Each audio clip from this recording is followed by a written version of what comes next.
Yo, what's up guys, I'm back again. So in this video I wanted to discuss PUBG as an esport. Can a game with so much RNG and luck be truly competitive? In my opinion, yes. It can be competitive and it can be an esport, and it is. Now there is a lot of luck in the game and every round or situation will not be controlled. But what if the rules and the settings are tweaked to allow for less luck and more of a fighting chance for your team? Now many will argue that something like poker and card games are heavily based around luck and yet people compete for a lot of money. There's still much skill in the decision making in those types of competitive tournaments, and as we know, esports is a mental sport much more than a physical one, and it's centered around making quick decisions, reaction time, communication, teamwork, hand-eye coordination, and of course technique. So how can a game like PUBG, a Battle Royale, be competitive and be fair? Well, first off, the games are much different than public games, and I think most people are misinformed of the differences. In most esports tourneys and leagues, there are 16 teams and 64 players overall. Usually weapons like assault rifles, which are the most crucial, have drop weights which are buffed for balance reasons. Also, the circle that closes in, forcing players to a new location on the map that's much smaller, that usually kills several people due to its aggressive speed and damage, has been toned down and slowed down by a substantial amount. So the settings are a little bit different to the public settings. Public settings, we have about 4.2 kilometers wide. We have 3.7, so 500 meters smaller. So the first circle is smaller, but the next ones, they're actually bigger for us to be able to push in. Because when you play these games, you see a lot of teams alive in the 4th, 5th, and 6th circle. Right. It's because, of course, you need the placements, you need kills, you need to play clever. Yeah. But the mid-game circles are bigger, and the circles move a lot slower, so you're able to fight your way in, and you're able to run in.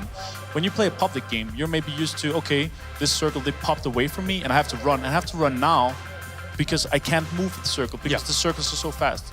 So in the competitive leagues, we agreed across many teams, competitive teams in the Western scene, let's try to affect these tournament organizers to play these settings, because this has been tested. And you're going to get your bad luck in any level of play, in the public scene and the competitive. Every team has to deal with this. And at first, I was kind of on the edge. There's just too much luck. I don't think PUBG can really be an esport. But the way they've changed things, and now that I understand what's going on, I see that it now comes down to the decision making in those moments. The aim, the movement, and the use of utility like the smokes, it's all paramount. Not to mention the vehicles and how they can be used properly, positioning, communication.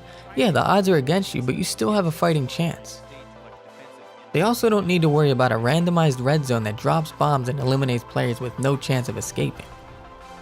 In many of these competitions, you'll see teams win several games, and even sometimes back to back to back, as I've seen Liquid do 3 times in a row at the Starladder series. Now maybe they did get lucky and get good positioning 2 out of the 3 games, but they still needed to hold it down, hit those shots, and eliminate the other teams.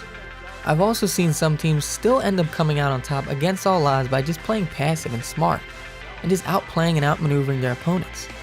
Anybody can drop the ball or miss a shot. Now serious esports is played on LAN, so you have much less latency and desync, and the combat is just much more balanced. But of course there is luck, and sometimes you're going to get completely screwed over and you're going to lose, but this is why they play 8 to 20 matches, and they see who's the most consistent in placement and kills and performance, and it gives every team a fighting chance despite their rounds of bad luck.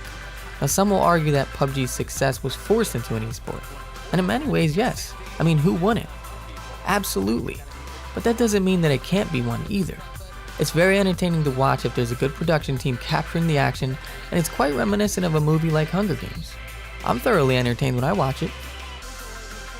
For now, PUBG is an esport, and although it has just begun, it'll only gain traction and popularity as more and more people understand why it is an esport, and how they create a much more fair and balanced environment than what most casual players are familiar with.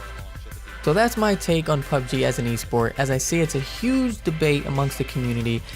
It's still in its early stages, and I look for it to improve even more and be more entertaining, and more teams to get on board, and more budgets, and just higher production, and it's quite exciting. So I'm glad to be a part of it and to create this content, and I hope you guys enjoyed the video.